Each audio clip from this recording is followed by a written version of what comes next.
three, two, one, and here we go. So, Ashley, first and foremost, I'd like to thank you for coming on the show. I greatly appreciate your time. Thank you for having me. This is so exciting. Yeah, of course. So you recently had a show, right, that you did? I did. Yeah, we were at the Tampa Pro. I did the NPC Tampa Extravaganza. Mhm. So, are you local there in Tampa? Yeah, we just moved here from. I originally started in New Jersey. We were over in Texas for a while. We just moved over to Florida, so I'm in Valrico area.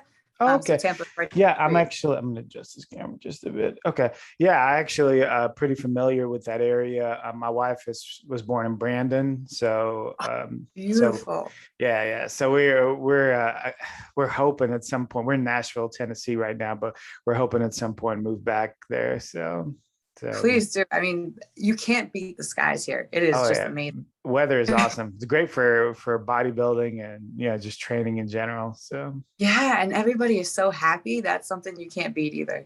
yeah. So you said you just moved there? We got here last August 1st, so it's actually been a year now. Got it. Got it. Was it like just because you wanted to, or is it job related? Actually, like if you look at every move we've ever made, it's been for bodybuilding. Got it. Um, yeah, so we left New Jersey for bodybuilding to go learn it in Texas, kind of hands on. And Uh-huh. then once we got a feel for that over there, it was more of like, we've done this, seen this, let's go to a different area where bodybuilding is still big and just kind of learn more from more people. How did you get into training and bodybuilding? It started back in high school. So I got into weight room when I was in like my junior year, and my weight room coach, I'll never forget him. He was somebody who kind of lit that spark in me, and he Hmm. taught me everything from, what the Smith machine is called to how to spot people. And that just kind of sparked everything. So then I went on to school at Rutgers, and I switched over to exercise science.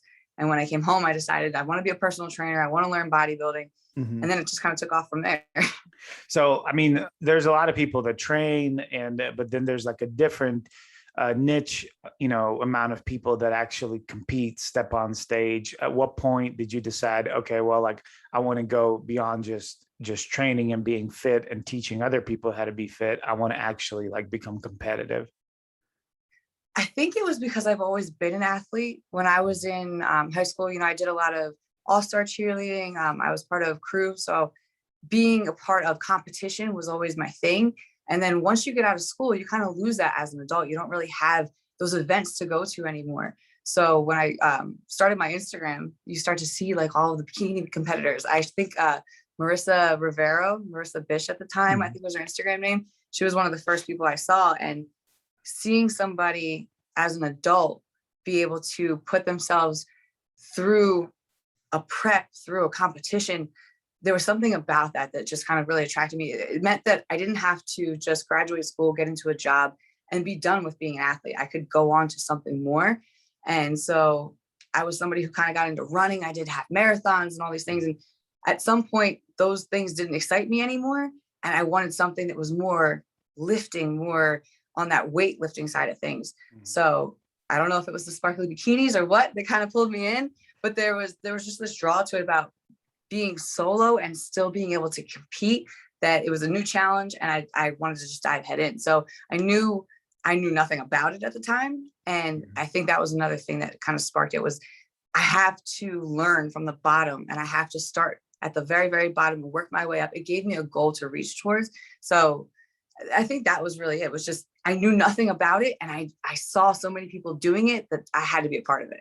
I got it. Yeah, no, I completely understand where you're coming from, where you become an adult and it's kind of like all those competitive years are behind you because there's really not like an avenue for adult athletics unless you're Right. so good that you're in something professional, Right. Right. obviously like NBA, NFL, that kind of stuff. But it's like if you're just you're a good athlete but you're not like a elite level like athlete on that scale, it's like there's really nothing for you to do. um, Exactly. when I was coming up younger, I was doing a lot of grappling and wrestling, and it's like if you want to continue doing that, a lot of that like is just like kids are doing that, adults aren't really doing that. And now it's kind of starting to Mhm. change a little bit more, with like jujitsu like becoming real popular and stuff like that. But yeah, it's really tough as an adult to keep that competitive edge. And sounds like that's kind of where you found that edge, like in bodybuilding. So Yeah, and I just didn't want to let that athletic side of me go. I wasn't really a partier in school. I went mhm, to Rutgers, which is like known for being a party school, mhm. and I didn't get into it. I didn't like it. I didn't want to drink. I didn't want to go out at night. There was something about the gym and being healthy and feeling good that was just so amazing. And then you pair that with bodybuilding. It's like, all right, cool. I can do this now and make it a job. I can make it a career. I can do it in my free time and have it be fun. And it keeps me healthy and it keeps me looking good. So when you spend all of your 20s being in the gym and putting all of that devotion into your food, into your workouts, your 30s are a whole lot different than if you were to spend your 20s, in the club and doing all that stuff. So Oh, I love absolutely. the setup. Yeah. Yeah, absolutely. Like I was, I'm by no means am I like an example of like an athletic, like, specimen or anything like that. But, I work out, I train, I do well, I eat right. And so I had one of my coworkers, we were talking about just like ages and things like that. And I'm 36. And he was telling me, oh, I'm about to turn like 31 or 32 or something like that, or early 30s. I'm about 5 or 6 years older than him.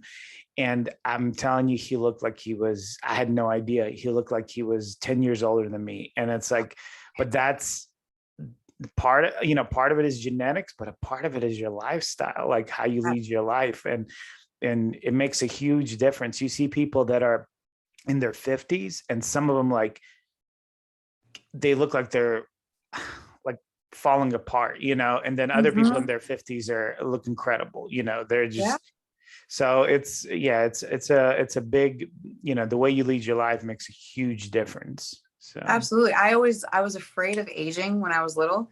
And I always said, and this is depressing, but I always said I wanted to die before I hit 30 because I thought once you got out of your 20s that like life was over and that was it right. for you. And I'm 29 now, so I'm about to be in that 30. And let me tell you, it is so different now. When I see what my body has been now at 30, I'm so excited for my 30s. Forget 20s. I those years are nothing compared to what's coming. Yeah, absolutely. No, I know exactly what you mean, because because I've been training for so long, I've been getting better. So now that I'm looking at like where I'm at, I'm actually better now than I was like 10 years ago. I was younger, obviously, like, I have more like mobility, things like hurt a little bit more, just aches and pains, that kind of thing. Just Mm-hmm. from years of training and everything. But Right. as far as like just who I am, like my health, my ability to perform and stuff like that, so much better now than, and I feel like that's what you get when you train. Like you exponentially get better and better, as opposed to others who they seem to go downward when, as they age. Yeah, no, I Right. completely understand where you're coming from. So you start, bodybuilding. When's your first competition? Do you remember what year My that was? first competition was in July of 2018, and I did figure. 2018 figure. So that was that 3 years ago. Mm-hmm. So you were what, 20, you said you were 29, right? So 26. Yeah. Yeah, I think Yeah. so. 26. Yeah. Okay. Yeah. So how did you like feel after that competition? That first show was probably one of the worst experiences of my life. My first prep was terrible. Hmm. It was to the point where I think I was almost borderline like anorexic, about to die kind of thing. Hmm. Hmm. So we moved from New Jersey to Texas, right? And the whole goal was to learn from people who were doing what we wanted to do, but better than we were, right? We wanted this Yeah. hands-on knowledge. So we got down there, and I don't know if there was just a rain cloud above our heads or what, but people did not really take to us the way that we thought they were going to. Hmm. And so it took us a long time to get into the fitness community down there. And one day we met the right person and we found this coach, and we told him our story and he offered to coach us for free. The only caveat is, promote me on social media and, it'll be an even trade. Right. So when you have somebody approach you like that, you're like, okay, cool. I will go to bat for you. Like you just went to bat for me. So no questions asked, whatever you tell me to do, I'm going to do. And that's what I did for 16 weeks. And I could tell as this prep was going that there was something wrong. Mm. He maybe in the first like 6 weeks, everything looked great. I looked like I was really coming along. And then somewhere along the lines, he kept cutting my food. He kept upping my cardio. And I'm looking at myself like, I'm almost there. I'm almost ready. I don't feel like this is right. But this guy's going to coach me for free. He ended up putting somebody on the Olympia stage a couple of years ago. So that was his big claim to fame. Mm-hmm. So in my head, I know nothing, and this guy put somebody on the Olympia stage. So I'm going to listen to whatever he says and I'm going to do it times 10. So that's what I did. And by the time I got to my show, I went from 150-ish pounds to 124. My body ended up rebounding. There was a day I checked in and I was about maybe 4 weeks out, and he looked at me and he sent the check-in and he said, "You okay?" And I was like, "Yeah, why? I feel great." And he's like, "I think you need to take a nap."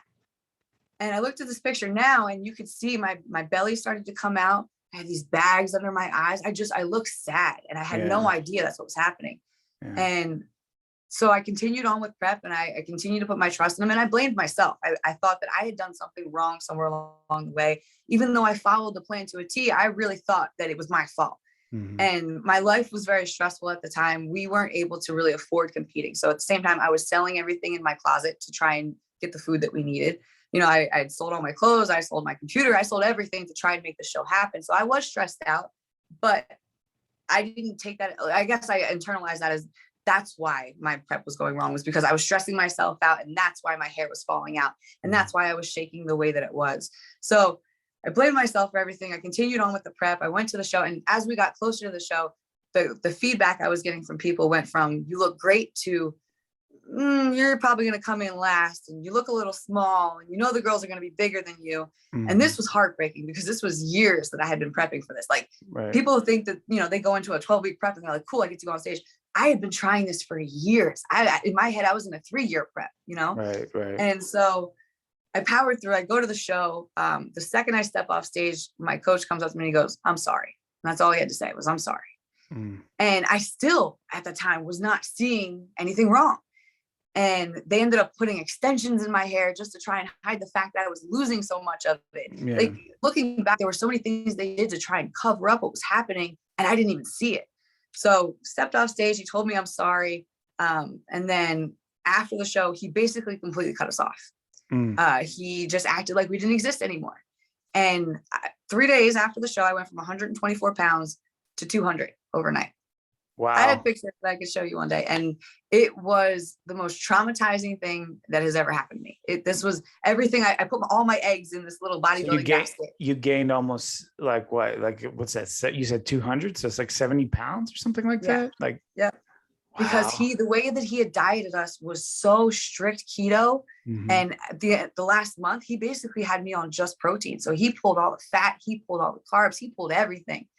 And when we went to go eat like regular food, because, we couldn't afford anything. Right. So after the show, we just tried to go regular food at this point. And my body hated everything. It hated carbs, it hated salt, it hated water. So it held on to everything. Yeah.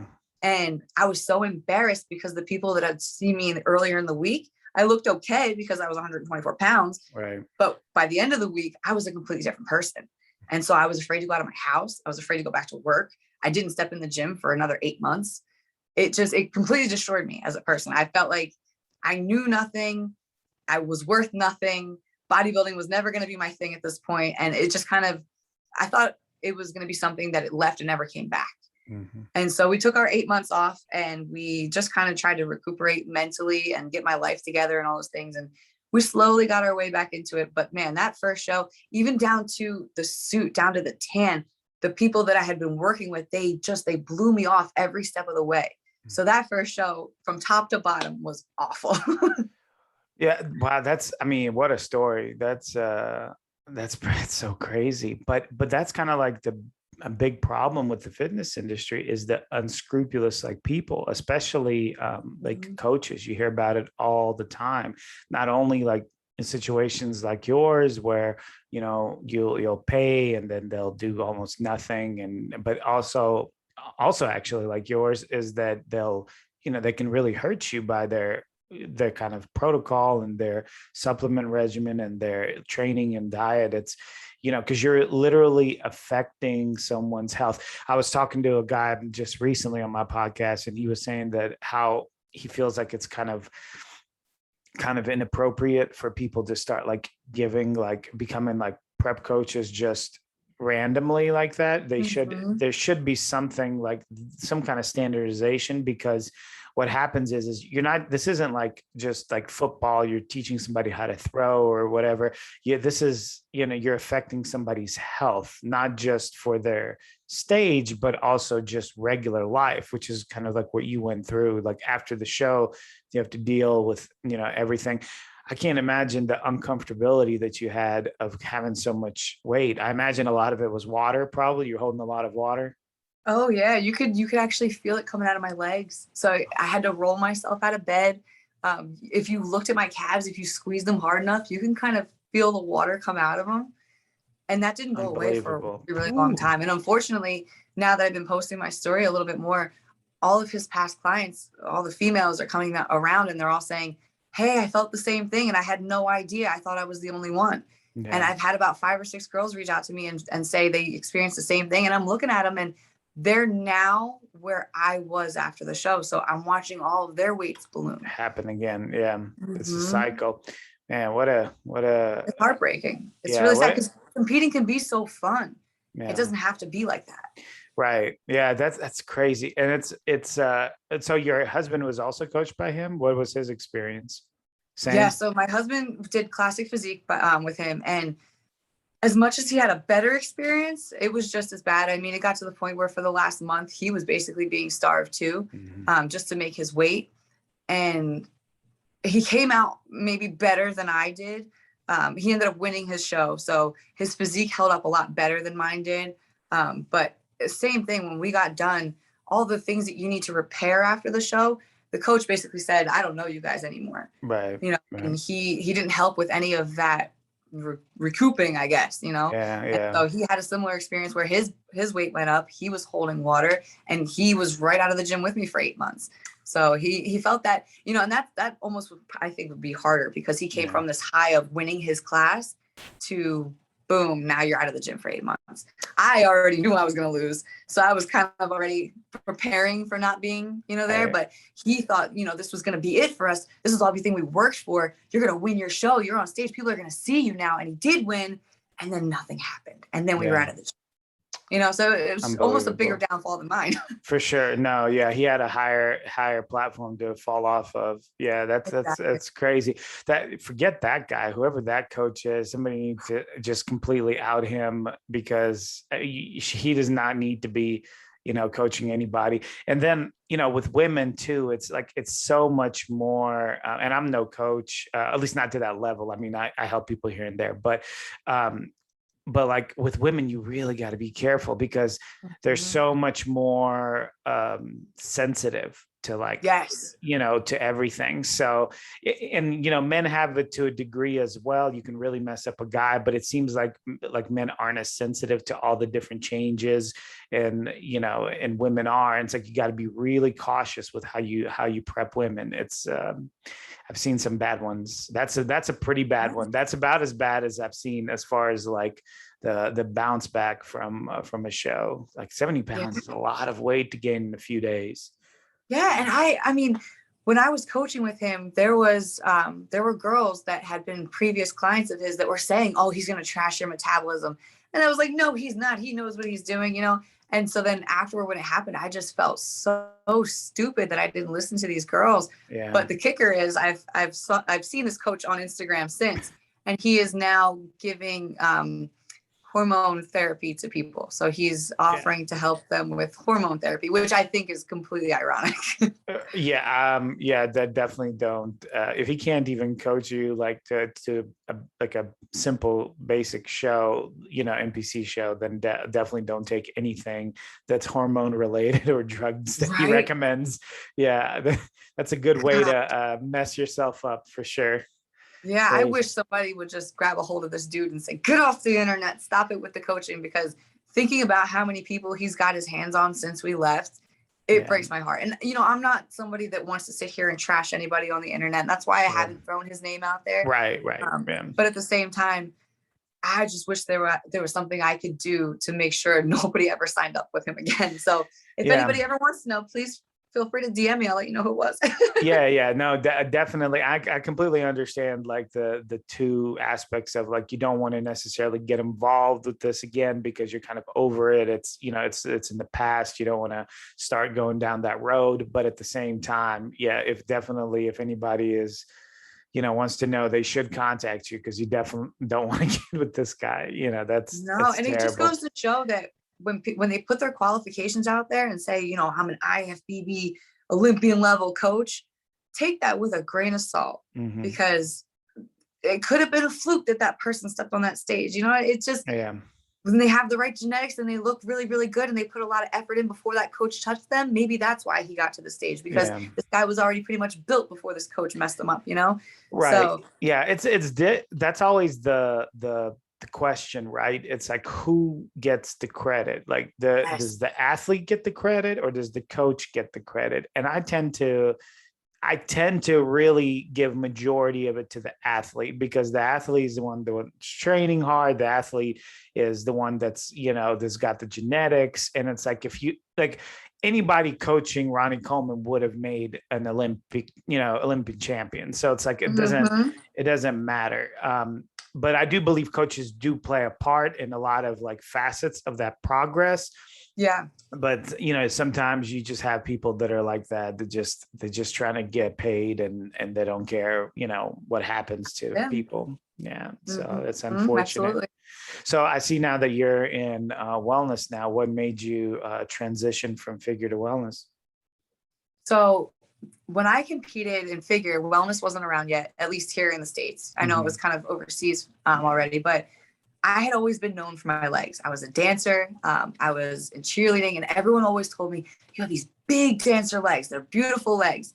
And when I competed in figure, the part that got me right before the prep was that he kept trying to whittle my legs down so that they would fit in the figure category. Right. They needed to be lean. You need to see the lines and all that stuff. And as soon as I got to the lines in my legs, my body hated me and rebounded. So when wellness came out, I'm not going to lie, I was a little critical, because I think I never thought I could put myself in wellness. And I'm like, why would you have a division where they're so not symmetrical, right? You have this big lower half and these little upper bodies. It looks crazy. And then I realized that was more of me just being a little jealous, I guess, of the girls that were doing it. And I saw my legs get whittled down to these little sticks. And I'm like, I'll never be there again. So I'll never be able to compete in that. And one day I was just like, you know what? I'm going to give it a shot. I'm going to see what happens. And so I was able to focus back on my legs, which was always my favorite. I was able to get them big like I had them. And that was just so much fun for me. Training became fun again. I love upper body, and I love big upper bodies. I love big shoulders. I love big backs. But I had to kind of make that choice of which direction do you want to go? And for me, figure, the idea of trying to cut down again and get my legs to where they were and possibly put myself back in that position, I think that just scared me a little bit. And I was over it at that point. So when I started with that coach too, I remember telling him, I can't wait to grow a butt. And he looked at me and he was like, you don't need a butt for figure. And in my head, I'm like, what do you mean you're telling me I don't need a body part for bodybuilding? That doesn't make any sense. Right. So when I saw this division, I'm like, all right, I can grow a big butt. I can grow big legs, and maybe I can have some fun again. Yeah. And so I just kind of dove head in, and it was the best decision ever. I love this division so much. And looking at it now, I have such an appreciation, because it's so feminine. And at the same time, you really get to push with yourself in the gym. You really get to push to build muscle. So it works perfectly for me. At the same time, I have such an appreciation for female bodybuilding. I could look at every division and really appreciate all of these girls, from all the way from bodybuilding down to bikini, because as long as you're putting in the work, what you have to do to fit in your division is amazing. So it doesn't matter which end of the spectrum you're on, just find your home. And I feel like I got to find my home in wellness. Yeah, I mean, I think there were some people, I've heard some criticisms with regard to wellness, just different podcasts and different people that are very traditional. And the interesting thing about it is while it seems so brand new to us, it's been around forever in like a lot of the Hispanic countries and like over in Europe and some places. So it's not as new as people like pretend that it is. It's just new in the United States. That's one thing. And you definitely play like towards your strengths. So you don't want to you don't want to go against your strengths because Right. I spoke to a lot of different girls and a lot of different competitors in general, and the ones that try to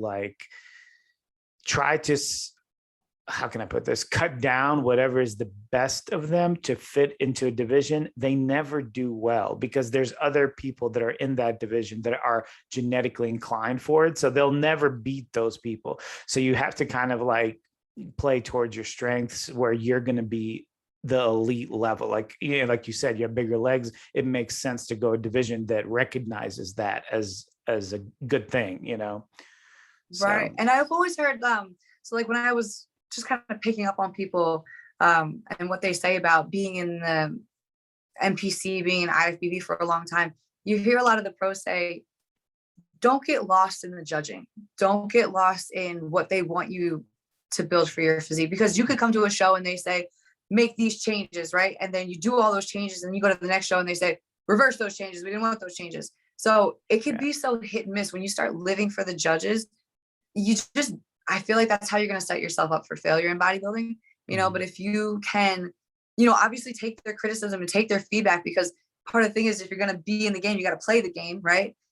So it's not to disregard what they say, but at the end of the day, making sure that you're also happy with where your physique is going. So if you're constantly striving to make somebody else happy and you're whittling away these body parts or, building these body parts that you don't necessarily like, how happy are you going to be with yourself 5 years from now, 10 years from now? Right. So I like that you can take a step back and say, okay, well, I can appreciate figure, I can appreciate physique and women's bodybuilding. And at the same time, I want my body to look a certain way when I'm not on stage, when I'm not competing anymore. So I think it was important for me to take that step back. I didn't necessarily like how my body was going to look when I was going more for figure, because I didn't get to focus on my lower body so much. So my upper body grew so much. I didn't want to have this big upper body and then no butt and no legs. It's not how I want to walk. You have you have a prison build, like all upper body, no legs. Exactly. Yes. And I'm so cognizant of posture and the way that I walk and things like that. And so I pick up on that on people. And I didn't necessarily want to walk around like this. And that was just me personally. So I had to take a step back and say, how do I make my body what I want? And then I look at the judges and what do they want? How can I fit into this division?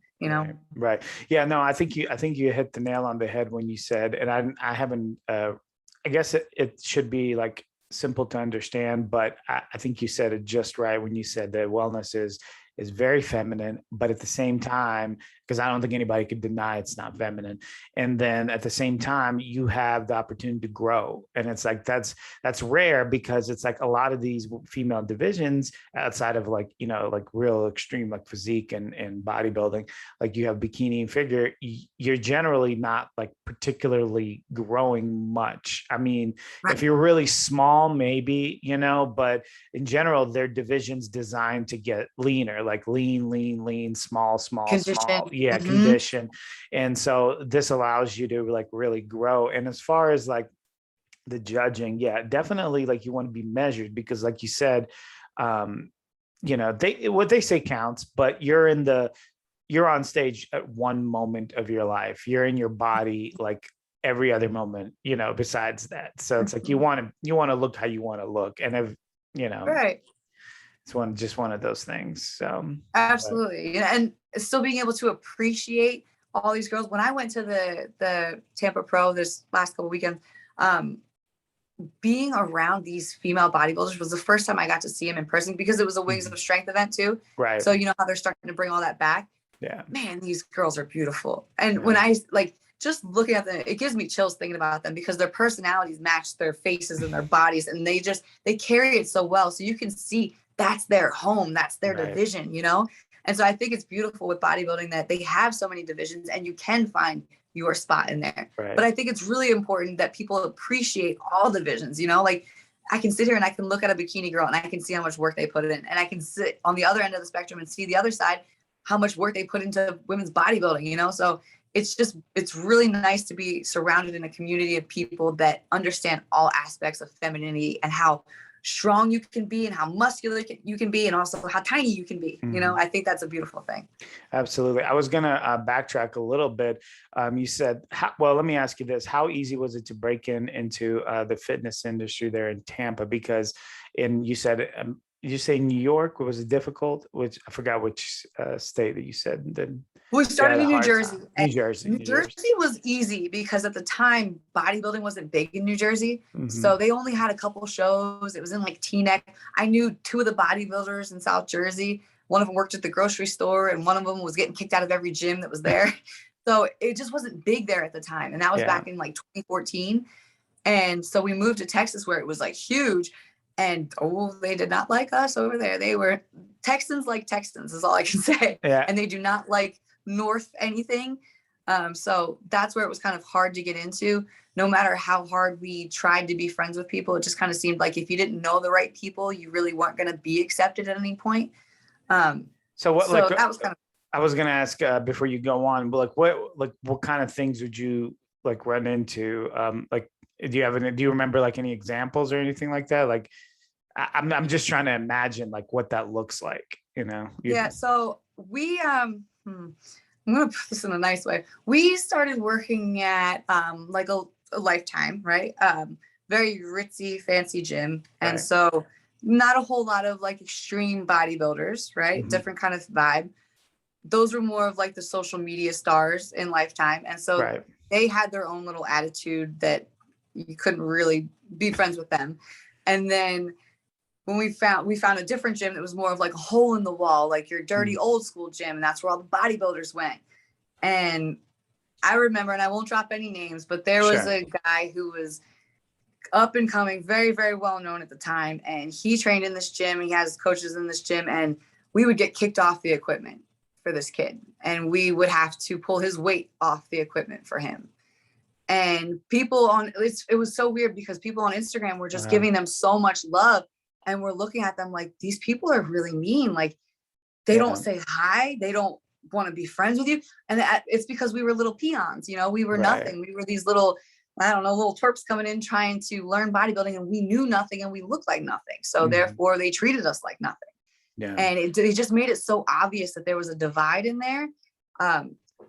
Having to pull the weights off of this kid's machine, I think, is what really got us. And getting kicked off so that he could get his workout in was upsetting. And we just got treated like, I don't know. It's like it's like a scene from a movie. Yeah. It's like a scene from a movie that you get kicked off a machine or something like that. It's I mean, I don't want to say I've never heard of it. Like I've heard of stuff happening like that, but it seems almost unreal that like you're paying your membership fees like everybody else, and then you have to get off because somebody wants you to get off. Like that seems like such a crazy thing to have to run into. And of course you're not gonna be like no and then start an argument because it's not worth it. You know, it's not worth it. So that's crazy. Well, that's the thing. It's like those people will eventually, once you reach a certain level or people are interested in you, they're going to come back around. And, you know, it's, you just realize who your real friends are. You know, it's like, if you don't have much and you have people near you, then those are your real friends. You know, the people like that, they're nobody's friend. So, And you know what? I'm thankful for the experience because it took away the glitz and glamour of Instagram. It took away, you know, it opened our eyes to the fact that people can get on Instagram and they can say they really love helping people. And then we got to see them in real life not want to help us at all. There was a kid that he was actually on our team. He's now a pro. So he made it through and he became a pro. But he, when we were doing that first show, he had been doing shows. He knew how to pose. He knew all these things, right? And so when it came time for our first show, my husband didn't really know a whole lot. Everything we learned, we taught ourselves. So when we were getting to pose for the show, our coach, you know, he was asking us who we were going to pose with, and we've been learning it all ourselves, just kind of watching videos, tweaking ourselves. I would look at David and, you know, offer suggestions, but it was really just us guessing if this was going to work. And so this kid, he was on Instagram saying, anybody who needs help with posing, please let me know. I love helping people. And when my husband asked him for help, he straight up ignored him. And Sure he he does. he Yeah. never offered to pose with him. So my husband went into his first show not having any teammates, not having anyone to even look at him. Like, and there's a feeling for, a guy who has no friends, who just wants to be wrapped up in this bodybuilding world, and none of these guys will be friends with you, and none of them want to help you. He Right. knows posing, he knows classic physique, and he just up and ignored you. And we're on the same team, Right. So Right. that was a whole different weird thing. And to see him as a pro now, and I read his words on Instagram, I'm like, you liar, Yeah. that's Yeah. not how you are as a person, but that's what you're making everybody believe. Yeah. It's one of those things. Well, one, Texas is like pretty big for bodybuilding, so it's even hard for people to guess who you're talking about, because there's so many people out of there that are fairly, like popular, so to speak. And then two, for you guys to be able to go through that and be able to go through that negative energy and everything like that, and then still keep going and pushing and reaching the levels that that you want to reach and continue moving forward. It says a lot about both you and your husband's character, that you're resilient and you're not going to be denied what you want and what you feel like you want to do with your life. And that's important, because a lot of people will break under that kind of, when they get any kind of negative feedback, they're not going to deal with that. They're just going to be like, you know what, I'm not feeling this anymore. So, and it's tough, because there's a lot of people that probably could have been good bodybuilders, or could have done something, forget being good bodybuilders, could have done something that they enjoy, and they ran into a guy like that, and now they're not doing that anymore. So right. And that's our whole goal, is that we feel like we've been put through enough experiences. We want to show people how not to act. We want to show, even being at the pro show this past weekend, there were so many pros that stepped on us in the elevator and pushed past us. And just, you wouldn't expect that out of their personalities. And we want to be the opposite of that. We want to show everybody that it doesn't matter how successful you get, how many shows you win, being a good person, that is so priceless and so invaluable. And that's what you need to lead with. It doesn't matter if you're down here on the totem pole, if you're all the way up here. That's what this community needs, is more positive, happy people who are willing to help everybody. It doesn't matter your status. I think a lot of people now, they see you as a tool, right? Like, okay, how many followers do you have? How can we collaborate? How can I use you to move forward? That's not what we're about at all. We want to be the people that we were always searching for. We want to be the people that you can, if you are nothing, we want to take you under our wing, and we want to show you as much as we can. And granted, we don't know everything. We are still so far down with all the things we have to learn, and how our posing needs to get better, and how our diets need to get better, and where we need to go from here. But at the same time, I am so willing to teach you everything I do know. Everything that we did figure out, I can't wait to give it to you. And I don't want anything in return, because I wish someone had done that for us. So that's what we really want to be in this community. Yeah, that's amazing. It's a beautiful thing. I ran into something very similar, because I don't have a tremendous following or anything like that, but so there was people that I asked to come on my podcast when it first initially started a couple of years ago, and they either like didn't respond or weren't interested or whatever, which is fine, not a big deal. But now, a couple of years later, I've had a lot of guests, some of them are very high profile guests, I had Olympic champions on. So, and now it's like, oh, well, now, you can help me. And, I'm not hateful, but at the same time, it's kind of like, if you weren't writing for me, then why would I want you, to come on now? So it's one of those things, right? It's kind of like, but you're absolutely right. Now people just look at you kind of, especially with social media, they look at you like, as what can you do for me? And, that's a sad way to live. It is. And you know what, when you DM'd me and you asked me to come on, my first initial thought was, he can't be serious. I'm nobody. Why would he want to talk to me? So I hope that no matter how far I go in this industry, I want to always think like that. And not to say that like I look down on myself, but I just don't want Mhm. to ever think I'm better than anybody who wants to come talk to me or help me in any sort of way, Right. because when I read your message, I was like, no way, somebody wants to interview me and talk to me about my story. I was Yeah. blown away by it. So again, thank you so much Of because you course. you blew my mind with this. Of course. Well, that's the way I think you have the right attitude. I think you have the right attitude to make good connections with people, and the ones like that individual that didn't want to make any good connections, you don't need them anyway. They would probably Mm-mm. be a detriment to you if you were close to them or around them. So better let people like that out of your life. Absolutely. Yep. So you So can let the good ones in. exactly. So as far as training is concerned, like how are you training nowadays? Um, for your shows, like for this prep, are you a heavy lifter? Are you doing a lot of volume?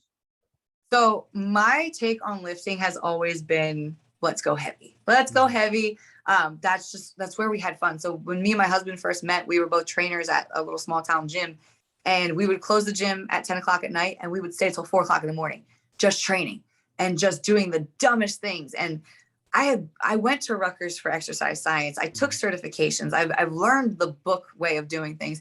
And to me, that was just so boring. I don't want to go up by 2% and 5% periodization. To me, that takes the fun out of it. I Yeah. want to go in and just how I feel today, that's what I want to do. If I feel like I want to lift heavy, that's what I'm going to do. If Mhm. I feel like, all right, I'm a little down today and I want to just rep it out, that's what I'm going to do. So really my training is just 4 days a week on legs. Mhm. I try to do like every other kind of thing. Um, and then upper body, I just try to hit everything all at the same time because I don't need a lot more mass up here. So it's really just heavy squats, heavy deadlifts. I'd like to do a lot of weird things that I make up at home. Mhm. So we'll walk around the house and I'll just, I'll pick out parts of my butt that I feel like aren't growing, right? And Mhm. I'll just kind of put my hand there and I'll start squeezing in areas. And once I figure out how to get that area to activate, my next thought is, how do I add weight to this? Mhm. So you'll see me in the gym doing some weird stuff. I'm all hunched over, bent over, but that's how I get my hamstrings to come out. I don't Yeah. like to follow the book. I like to listen to my body on stuff. So Yeah. that's the approach I take with myself, my clients. I'll have them in the gym doing some weird, weird stuff, but let me tell you, it works. Yeah, I mean, my old wrestling coach, there was an interesting situation where he was showing a move and the guy was doing a move differently, but it was working. And he's like, well, I can't argue with success. And that's kind of how it is. It's like, if it works, then, you can't tell somebody not to do it because it doesn't make sense Yeah. to do that. So, Yeah, you don't know how, like, the way the human body is built, everybody's different, right? So especially when it comes to glutes and hamstrings and all that. Squats didn't work for me for so long. So I yeah. sat in the gym and I just kept doing the same thing and not getting anything out of it. It wasn't until I sat back and said, okay, how does my butt work? Hmm. And I keep going back to that one because that's the area I've had the hardest time growing. I mean, I Hmm. started out like this. It was almost a negative butt. And so for me to get to where I am today, I think that's why I pushed my style of training so much Hmm. because it didn't make sense. What I did didn't make sense. If you looked at how I trained, you'd say that girl has no idea what she's doing. Hmm. But something's happening back there, and it's Right. starting to grow. So I encourage everybody to just listen to your body and then figure out how to add weight to it. As long as you're not compressing down on your spine with weight on it, Hmm. it's fair game. Yeah, yeah, yeah. No, definitely, definitely. I can understand where you're coming from. What are your to kind of wind down? What are your plans as far as like upcoming shows? What do you have going on? So I think if there was one thing I picked away from this last show was that I need to figure out how to pose in front of the judges, right? Everybody can pose at home in front of their mirror or, with their camera and make it look really great. But when I got my stage shots back, I'm not going to lie, I was a little disappointed in myself. I feel like I let my air out when I didn't need to. Hmm. So I want to nail that before I go on for nationals or anything like that. And I could be wrong about this, but I looked into the new rules for 2021. They Hmm. said that if you place top 5 before December 11th, 2021, you're nationally qualified. So Interesting. if that is the case, then I think I am nationally qualified because I got third in this last show. Right, right. I think I'm nationally qualified, but I'm not going to push it for the national show just yet. I want to make sure I get that posing right before I step up Yeah, there because those girls know what they're doing. yeah. So plan is right now we're going to do probably about an 8-week off season improvement season. And then we're going to prep for a show in December, like the last show of the year. And then, just get the practice in, get used to being up there, turning the way I need to. Yeah. And then after that, we're going to go for the pro show. Yeah, well, I mean, it's a twofold situation, right? For one, getting your body in the right shape, and then the other part is showing it off in the right way. So Right. If you there's prep been for so 16 many. Yeah, go ahead. I'm sorry.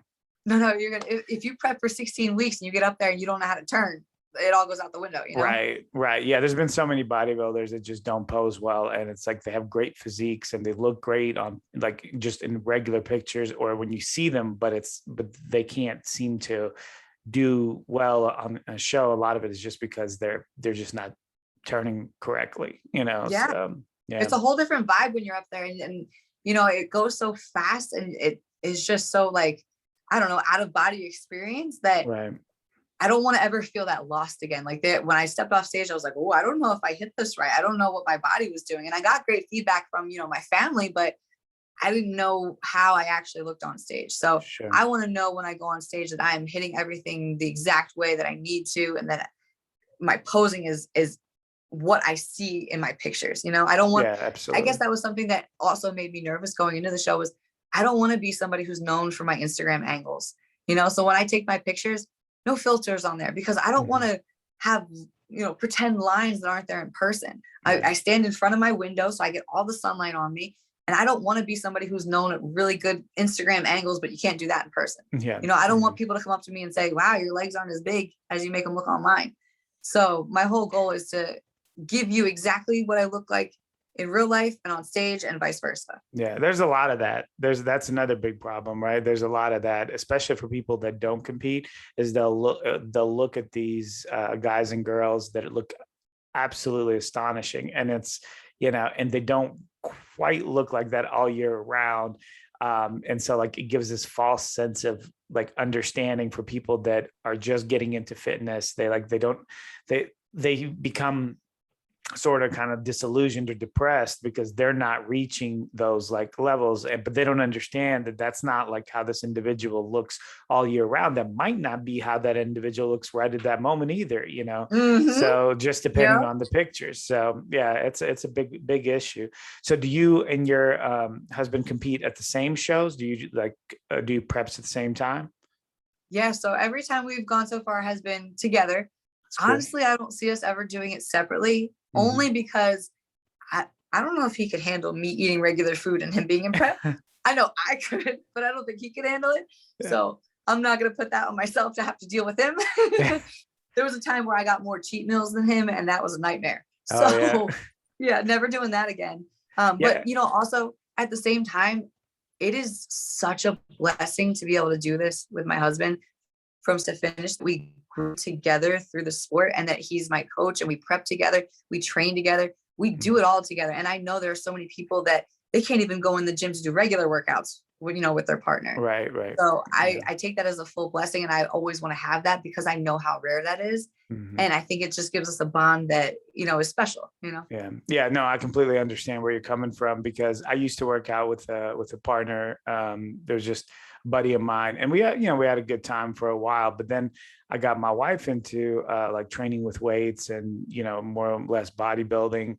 And then we started working out together, and we started like one day a week, and then like maybe it was 2 days a week we worked out together, and we ended up just basically training all the time together. It was so much fun, you know. It was a blast. So, but yeah, it's a beautiful thing. We got engaged in the gym. So that's funny.